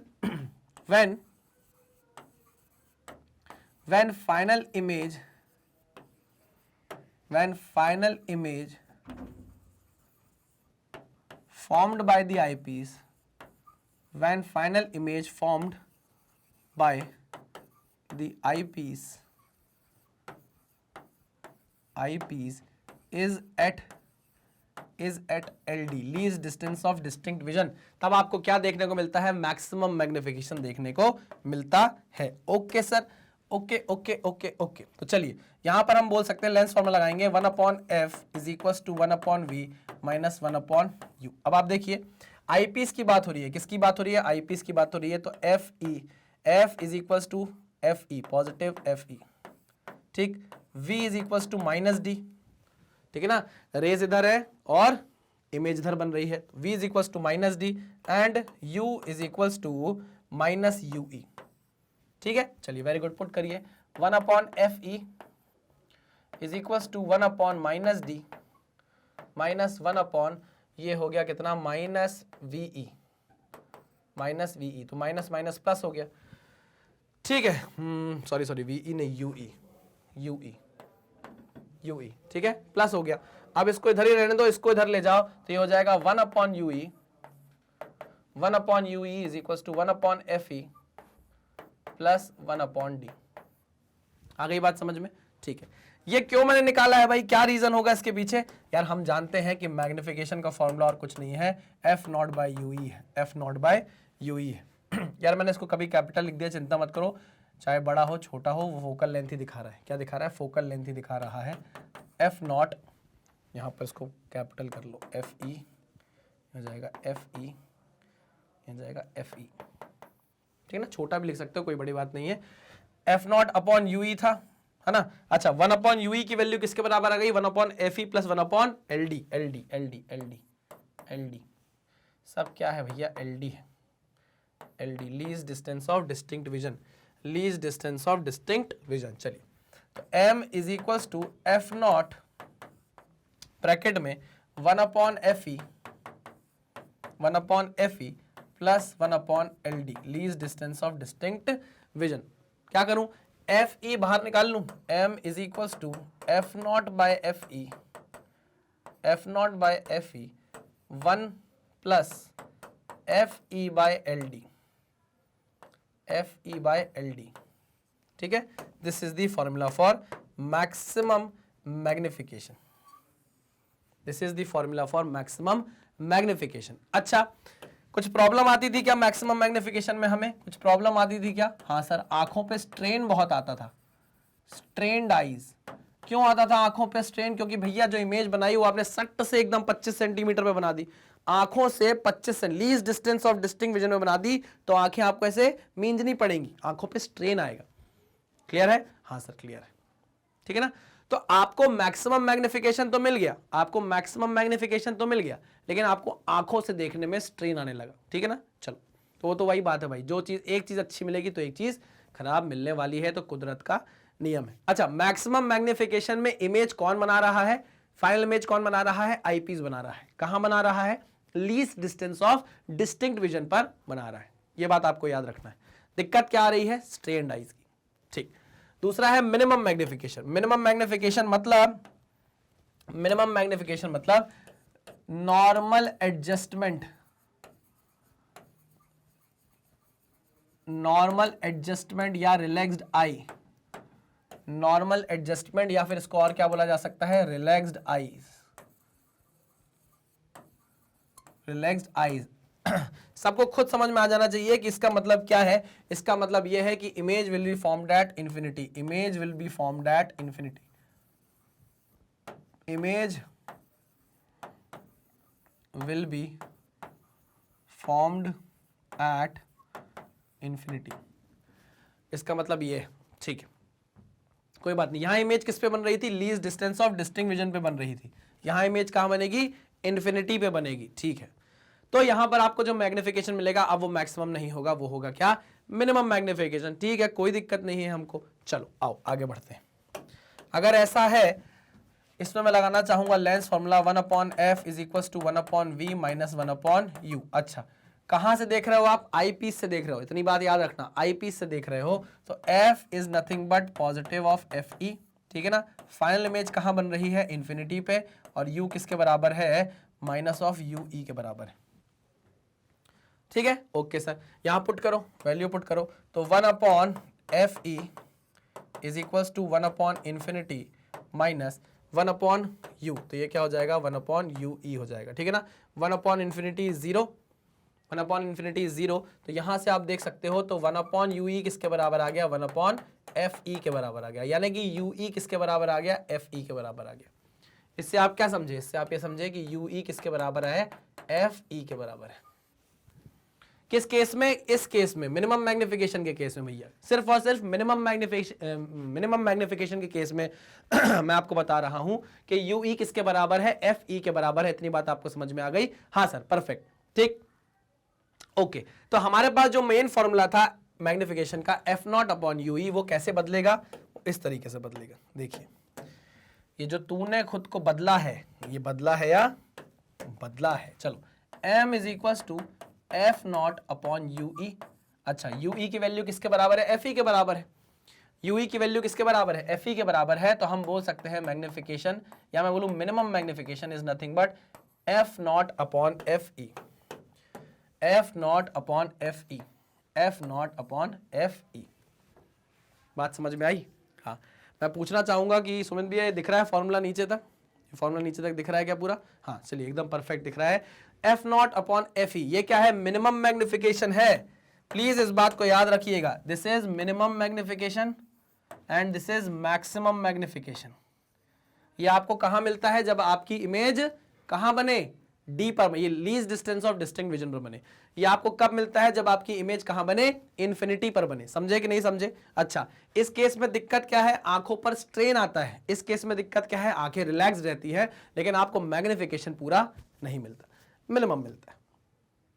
पक्की बात? क्या ये फॉर्मूले आपको याद रहेंगे? बस इसी से आपको क्वेश्चन सारे के सारे बन जाएंगे। और इसी का हमको डेरिवेशन देखना था। जब आप रिफ्लेक्टिंग टेलीस्कोप में जाओगे ना, तो रिफ्लेक्टिंग टेलीस्कोप में भी फॉर्मूलेज यही रहने वाले हैं, इसलिए वहां डेरिवेशन की जरूरत नहीं है और डेरिवेशन आपके सिलेबस में भी नहीं है। वहां सिर्फ मैं आपको क्या बताऊंगा, यह बताऊंगा कि भैया जो प्रॉब्लम्स हमको रिफ्लेक्टिंग टेलीस्कोप में आ रही थी उसको कैसे दूर करके हमने रिफ्लेक्टिंग टेलीस्कोप बनाया है। अच्छा सर, प्रॉब्लम क्या आई है उसके बारे में बात करेंगे, चिंता मत करो। पहले आप इसको नोट डाउन कर लो प्लीज, अच्छे से नोट डाउन कर लो। कर लिया? चलिए, अब बात आती है लेंथ ऑफ माइक्रोस्कोप की। किसकी? लेंथ ऑफ माइक्रोस्कोप की। This is the distance between two lenses. ये जो लेंस के बीच की डिस्टेंस है, कलर बदल देता हूं पेन का, है ना, पेन का कलर बदल देता हूं, ज्यादा अच्छे समझ में आएगा। चलिए, तो मैं ये बोल रहा हूं कि जो डिस्टेंस है, ये दोनों लेंस के बीच की जो डिस्टेंस है, इसको बोला जाता है length of microscope, length of telescope, length of telescope. और ये किसके बराबर है? क्या ये F0 प्लस यूई के बराबर है? क्या ये F0 प्लस यूई के बराबर है? अच्छा, इसको मॉड में ही लेना, माइनस मत कर देना कभी जिंदगी में। Length of telescope is nothing but F0 plus UE. अच्छा सर, ठीक है। अगर हम सेकंड केस में देखें तो यूई किसके बराबर आ रहा है? सेकंड केस में देखें मिनिमम मैग्निफिकेशन केस में, तो Fe किसके बराबर आ रहा है? यूई के बराबर आ रहा है। तो हम ऐसा बोल सकते हैं क्या कि रिलैक्स्ड केस में, रिलैक्स्ड आइज के केस में लेंथ ऑफ टेलीस्कोप क्या होगा? रिलैक्स्ड आइज के केस में लेंथ ऑफ टेलीस्कोप क्या होगा? F0 प्लस Fe हो जाएगा। क्यों? क्योंकि रिलैक्स्ड आइज यानी कि मिनिमम मैग्निफिकेशन के केस में यूई किसके बराबर है? Fe के बराबर है। बात समझ में आई? हाँ सर समझ में आ गई। आओ आओ आओ आओ, इस चीज को मैं नोट डाउन कर लेता हूं। क्या नोट ये है, इन केस ऑफ मैक्सिमम मैग्निफिकेशन,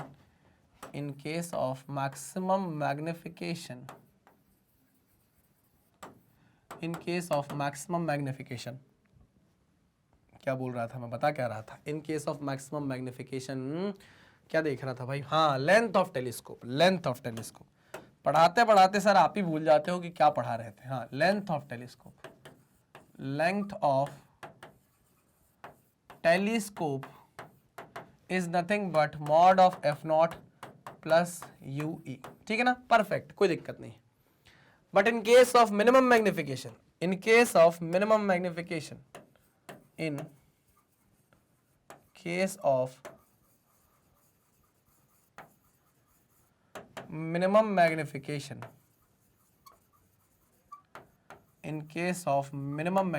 जब मैग्निफिकेशन की वैल्यू क्या होगी?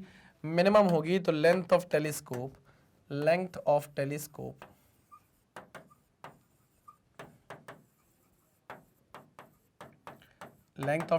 जो होगा वो क्या होगा?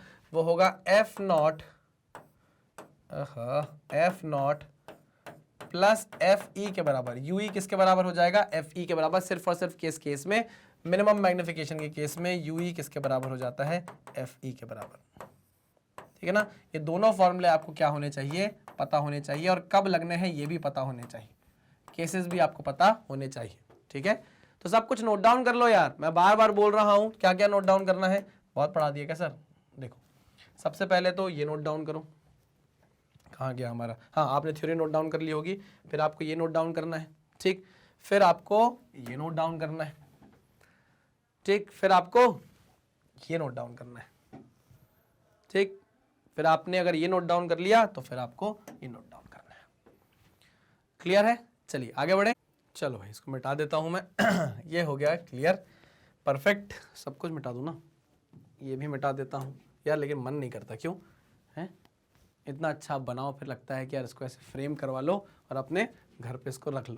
अच्छा, लेंथ ऑफ टेलीस्कोप छोटा सा लिखा है भाई, ये लिख लेना, है ना, लिखा है। ये मत बोलना कि नोट्स में लिखवाया ही नहीं, सर ने लिखवाया है, साफ साफ दिख रहा है। ठीक है ना, इसको नोट डाउन कर लेना। इसको भी मैं क्या करता हूँ, क्लियर करता हूँ बड़े दिल पे पत्थर रख के, और ये मैं गया। चलो भाई, कोई बात नहीं, आ जाओ। अब आगे बढ़ेंगे। हमको कुछ प्रॉब्लम्स फेस होने लगी भैया, कुछ प्रॉब्लम्स फेस होने लगी, और वो प्रॉब्लम्स क्या थी जरा इसके बारे में बात करेंगे। देखो यार, हमने जब भी लेंस के बारे में बात की, हमने ये बात की कि हमारा लेंस होना चाहिए थिन लेंस, पतला लेंस होना चाहिए, ठीक है ना। अपर्चर कैसा होना चाहिए, स्मॉल अपर्चर होना चाहिए। ऐसी बात हम क्यों करते थे, करते इसलिए थे कि हम ऐसा मानते थे कि जो भी रेज होंगी लेंस पर आने वाली, जो भी रेज होंगी वो सारी की सारी पैरा एक्सियल रेज होनी चाहिए।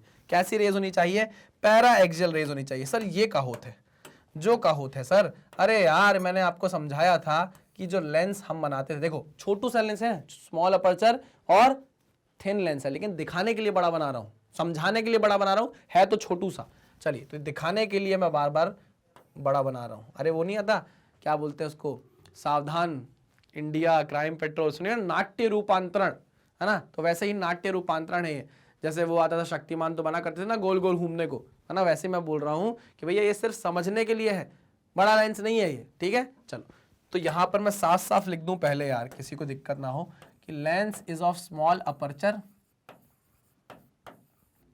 स्मॉल अपर्चर है और थिन लेंस है। ये बार बार मैं पहले बोलते हुए आया हूं, ठीक है ना, लेकिन अब वो सारी चीजें फेल होने लगेंगी, कैसे समझेंगे। देखो यहां पर जब हम स्मॉल अपर्चर बोलते थे तो हमारा मतलब ये होता था कि अगर हमारी ये प्रिंसिपल एक्सिस है तो प्रिंसिपल एक्सिस के पैरेलल ही हमारी रेज रहेंगी, पास पास रहेंगी और पैरेलल रहेंगी। रेज जो रहेंगी वो प्रिंसिपल एक्सिस के पास होंगी और पैरेलल होंगी, पास होंगी और पैरेलल होंगी, ठीक है ना।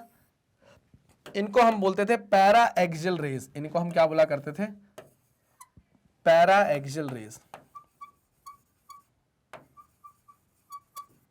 क्या बोला करते थे, पैरा एक्सियल रेज बोला करते थे। लेकिन जरूरी तो नहीं कि भैया यहां कोई रेज नहीं होंगी।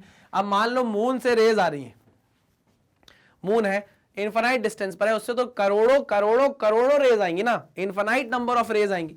तो इनफाइनाइट नंबर ऑफ रेज जो आएंगी तो जरूरी तो नहीं है कि सारी की सारी रेज क्या हो भैया, पैरा एक्सियल हो।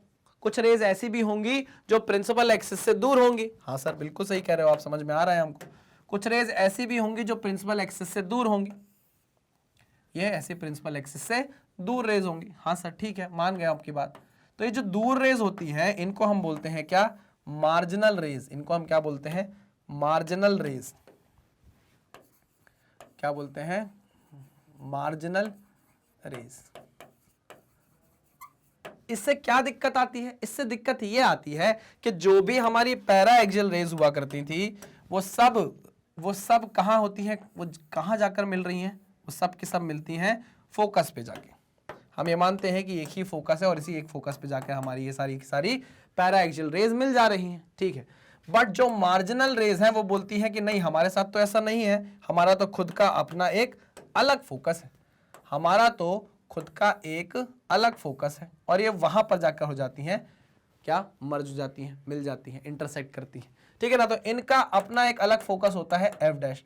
अब आप ये समझिए कि भैया करोड़ों रेज हैं, तो कुछ बहुत ज्यादा दूर होंगी प्रिंसिपल एक्सिस से, कुछ पास भी होंगी। देखो कुछ थोड़ा पास भी होंगी। ये येलो कलर की अगर आपको लाइन दिख रही होगी, मैं पूछूंगा सुमित भैया से कि क्या येलो कलर की लाइन दिख रही है, क्या नहीं दिख रही, बिल्कुल भी नहीं दिख रही, क्या बिल्कुल फेड हो रही है, तो मैं क्या ग्रीन कलर की बना दूं, क्या आपको ग्रीन कलर की लाइन एकदम अच्छे से दिखेगी, क्या ये ग्रीन कलर की लाइन दिखाई दे रही है, हाँ चलिए ये थोड़ा दिखाई दे रही है। तो मैं बोल रहा हूं कि भाई ये तो पैरा एक्सियल रेज हो गई, बिल्कुल पास है आपके प्रिंसिपल एक्सिस की, ब्लैक कलर की।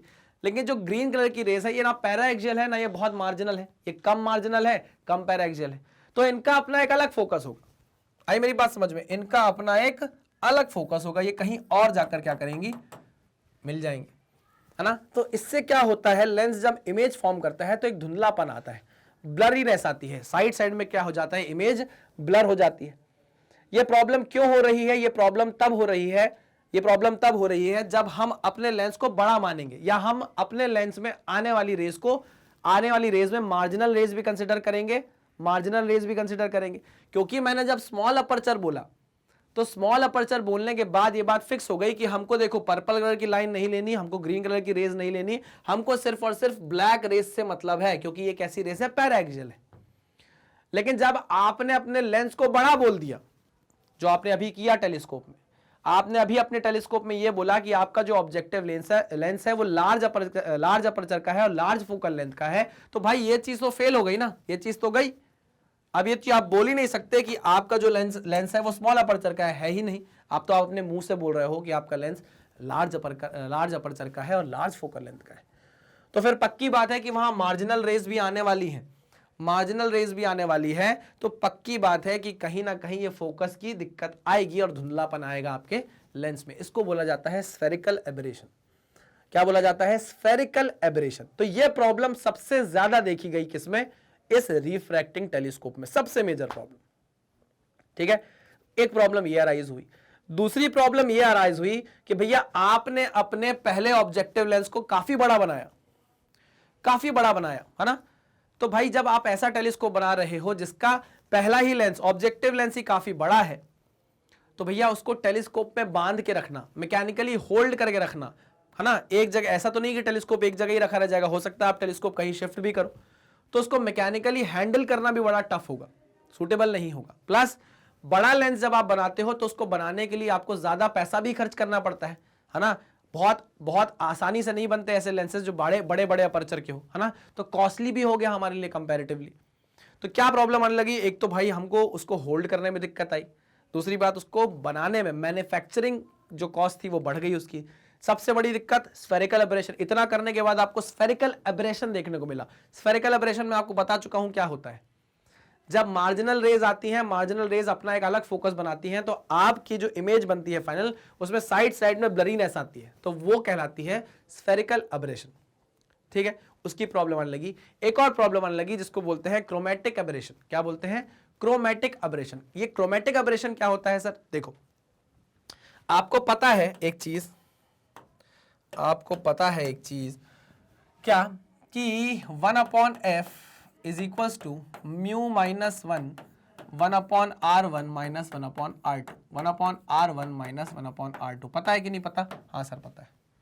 तो आपकी जो फोकल लेंथ है वो इनवर्सली प्रोपोर्शनल है, वो इनवर्सली प्रोपोर्शनल है, या मैं बोलूं कि आपका जो रिफ्रैक्टिव इंडेक्स है वो इनवर्सली प्रोपोर्शनल है फोकल लेंथ के। मानते हो कि नहीं मानते? हाँ सर। जो रिफ्रैक्टिव इंडेक्स है वो इनवर्सली प्रोपोर्शनल है फोकल लेंथ के। जितनी ज्यादा फोकल लेंथ होगी उतना ही कम रिफ्रैक्टिव इंडेक्स होने वाला है। प्लस साथ ही साथ एक बात सुनना कि जब भी रिफ्रैक्शन का फेनोमेना होता है, रिफ्रैक्शन का फेनोमेना होता है, एक्चुअल में रिफ्रैक्शन क्या है? डिस्पर्जन। एक्चुअल में रिफ्रैक्शन क्या है? डिस्पर्जन है। और आप जानते हो कि एक लाइट के अंदर, मान लो व्हाइट लाइट है, व्हाइट लाइट के अंदर क्या है? विबग्योर है।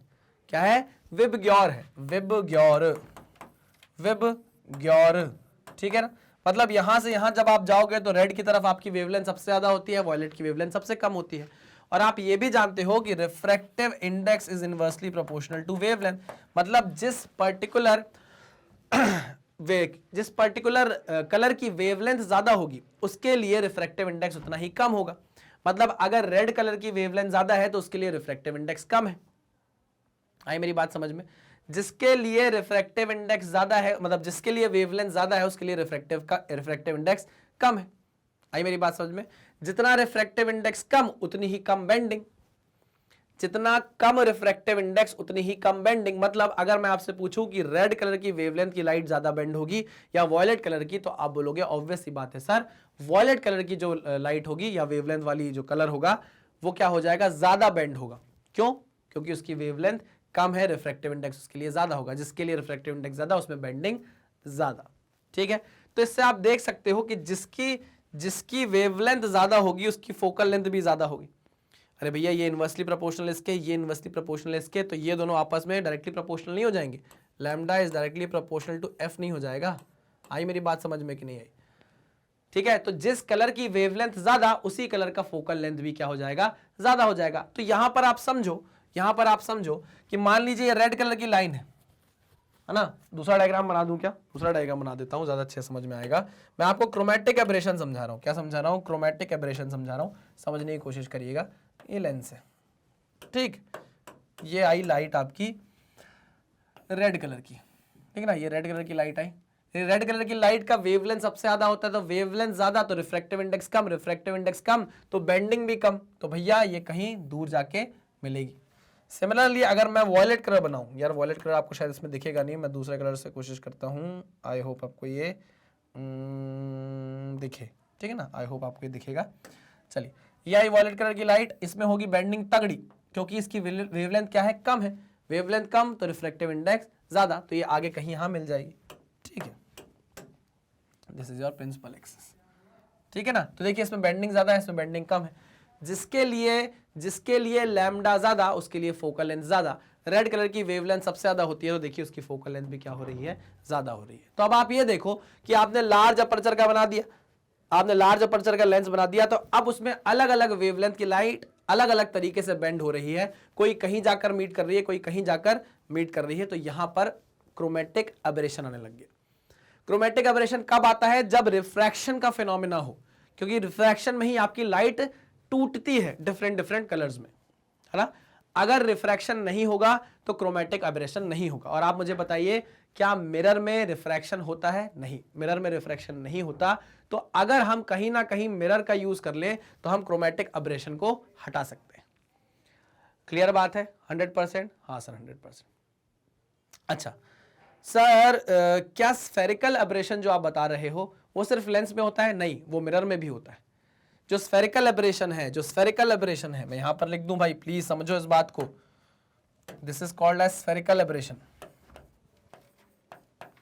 स्फेरिकल एबरेशन अभी आगे जाके बताऊंगा फिर से। स्फेरिकल एबरेशन, पेन क्यों नहीं चल रहा? स्फेरिकल एबरेशन ये लेंस में भी होता है और ये मिरर में भी होता है। लेकिन जो क्रोमेटिक एबरेशन है, जो क्रोमेटिक एबरेशन है, क्रोमेटिक एबरेशन ये क्यों होता है? क्योंकि आपके लेंस में होता है रिफ्रैक्शन। रिफ्रैक्शन मतलब डिस्पर्जन, मतलब आपकी लाइट डिफरेंट डिफरेंट कलर्स में टूटती है। डिफरेंट डिफरेंट कलर्स का मतलब है different different wavelength. Wavelength is directly inversely proportional to refractive index, मतलब अलग अलग वेवलेंथ के लिए अलग अलग रिफ्रैक्टिव इंडेक्स होगा। अलग अलग रिफ्रैक्टिव इंडेक्स का मतलब है अलग अलग टाइप की बेंडिंग होगी। क्लियर है? अलग अलग टाइप की बेंडिंग होगी, मतलब अलग अलग कलर के लिए अलग अलग फोकल लेंथ होने वाली है। यानी कि जिसकी वेवलेंथ ज्यादा उसका फोकल लेंथ ज्यादा। तो क्रोमेटिक एबरेशन ये किस में होता है? सिर्फ और सिर्फ लेंस में होता है, मिरर में नहीं होता। मिरर में क्यों नहीं होता? क्योंकि मिरर में रिफ्रैक्शन नहीं होता है। क्लियर बात? 100%? हाँ सर समझ में आ गई है। चलिए तो आप इसको भी नोट डाउन कर लीजिए और इसको भी नोट डाउन कर लीजिए, फिर हम मेन पॉइंट पर चल रहे हैं। चलिए वेरी गुड, आ जाओ। क्या डिसएडवांटेजेस थे, क्या डीमेरिट हो रही थी? देखिए स्फेरिकल एबरेशन मैंने आपको पढ़ाया, ये होता है स्फेरिकल एबरेशन कि आप लेंस से देख रहे हो लेकिन आपको साइड साइड की चीजें कैसी दिख रही हैं? ब्लर हो जाती है, धुंधली हो जाती है, काली पड़ जाती है ना। क्यों? क्योंकि यहां से जो रेज जा रही थी उनका फोकस कहीं और था, वो यहां फोकस हुआ नहीं, वो कहीं और फोकस हो रही है, कहीं जाकर और मिल रही है, तो वो इमेज बना ही नहीं पा रही। ठीक है ना। इसको बोला जाता है स्फेरिकल एबरेशन। क्या बोला जाता है? Spherical aberration. Spherical aberration lens और मिरर दोनों में होता है। ठीक है। क्रोमेटिक एबरेशन सिर्फ और सिर्फ लेंस में होता है, क्योंकि वो रिफ्रैक्शन पर डिपेंड करता है। अगर रिफ्रैक्शन नहीं होगा क्रोमेटिक एबरेशन नहीं होगा। प्रॉब्लम क्या आई? a certain amount of secondary spectrum which is called as chromatic aberration is unavoidable. chromatic aberration आएगा ही आएगा, वो unavoidable है। किसमें? लेंस में। किसमें? लेंस में। ऊपर से एक ऐसा लेंस है, लार्ज अपर्चर का लेंस है, तो यहां पर क्रोमेटिक एबरेशन क्या है? अनअवॉइडेबल है। मतलब अलग अलग कलर की वेवलेंथ अलग अलग फोकल लेंथ पर जाकर मिलेगी। ठीक है, ये प्रॉब्लम आई सबसे बड़ी। दूसरी प्रॉब्लम सबसे बड़ी थी स्फेरिकल एबरेशन की, जो मैंने आपको बताई। This is the problem of spherical aberration. ठीक है। तीसरी point, large focal length of objective lens makes the instrument cumbersome. बहुत डिफिकल्ट इंस्ट्रूमेंट बना देता है, बहुत भारी भी बना देता है, कॉस्टली भी बना देता है ना। क्यों? क्योंकि आपका जो ऑब्जेक्टिव लेंस है वो बहुत ज्यादा बड़े फोकल लेंथ का है। ठीक। Third is manufacturing is difficult and costly comparative. Manufacturing जो है वो बहुत कॉस्टली है और डिफिकल्ट है कंपैरेटिवली। किससे कंपेयर करेंगे? हम कंपेयर करने वाले हैं रिफ्लेक्टिंग टेलीस्कोप से। हम अभी रिफ्लेक्टिंग टेलीस्कोप बनाएंगे और उससे कंपेयर करेंगे, तो उसके कंपैरिजन में हमारी जो रिफ्रैक्टिंग टेलीस्कोप की कॉस्ट है वो बहुत ज्यादा आ जाएगी। ये बात समझे कि नहीं समझे? हाँ सर समझ गए। तो यही सारी डीमेरिट आ रही थी, यही सारी प्रॉब्लम आ रही थी हमको रिफ्रैक्टिंग टेलीस्कोप में, जिसके कारण हमको कुछ और सोल्यूशन ढूंढने पड़े और हमको मूव करना पड़ा किसकी तरफ? रिफ्लेक्टिंग टेलीस्कोप की तरफ। रिफ्लेक्टिंग टेलीस्कोप की तरफ। बात समझ में आई? हाँ सर समझ में आ गई। सब कुछ डेरिवेशन से लेकर सब कुछ समझ में आ गया है? हाँ सर समझ में आ गया। ठीक है। चलिए भाई, तो ये थे इंपॉर्टेंट पॉइंट, इसको भी आप नोट डाउन कर लीजिए, फिर मैं आगे बढ़ता हूं और इस लेक्चर को करता हूं खत्म। ठीक है। चलिए next is are thank you slide. देखिए भाई, हम जानते हैं हम आपको कंप्लीटली पूरी शिद्दत से फ्री एजुकेशन प्रोवाइड कर रहे हैं, और फ्री का मतलब ये नहीं है कि कंटेंट से कॉम्प्रोमाइज किया गया हो। कंटेंट एकदम टॉप नॉच रहता है, चाहे वो क्लास फर्स्ट हो, चाहे वो क्लास 11 12 हो, सब कुछ आपको प्रोवाइड किया जाता है एकदम डंके की चोट पर छाती ठोक के कि 1 नंबर पढ़ा रहे हैं हम और किसी चीज से कॉम्प्रोमाइज नहीं कर रहे हैं, ठीक है ना। लेकिन बदले में हम भी क्या चाहते हैं, थोड़ा सा प्यार चाहते हैं, थोड़ा सपोर्ट चाहते हैं, ताकि हम मोटिवेटेड रहें और आपके लिए नई नई चीजें लेकर आते रहें। अब आप हमें वो प्यार वो सपोर्ट कैसे दे सकते हैं, हमारे वीडियोस को लाइक करके, अगर आप चैनल पर नए हैं तो चैनल को सब्सक्राइब करके, और जैसे ही आप किसी भी पर्टिकुलर क्लास का, किसी भी क्लास का वीडियो देखकर एंड करते हैं वीडियो को, तो उसको तुरंत क्या करिए, शेयर करिए अपने दोस्तों के ग्रुप में, अपने स्कूल के फैकल्टीज को बताइए कि यूट्यूब चैनल एक ऐसा अवेलेबल है मैग्नेट ब्रेन्स नाम का, जो कंप्लीटली फ्री एजुकेशन दे रहा है, कंप्लीटली फ्री एजुकेशन। हम आपसे कोई कोड नहीं मांगते, हम आपसे ये नहीं बोलते कि पहले 2 लेक्चर देखो, 2 चैप्टर देखो, उसके बाद इतने पैसे दो, 10% ऑफ होगा, 20% ऑफ होगा, कुछ भी नहीं, सब कुछ फ्री ऑफ कॉस्ट हम आपको प्रोवाइड कराते हैं, ठीक है। तो चलिए करते हैं इस लेक्चर को यहीं पर खत्म, मिलते हैं अपने नेक्स्ट लेक्चर में, जहां सिर्फ और सिर्फ हम क्या देखेंगे, डायग्राम देखेंगे किसका, रिफ्लेक्टिंग टेलीस्कोप का, उसके अलावा कुछ नहीं, क्योंकि डेरिवेशन यही था जो मैंने आपको करा दिया। चलिए तब तक सावधान रहिए, सतर्क रहिए, पढ़ते रहिए। Thank you very much.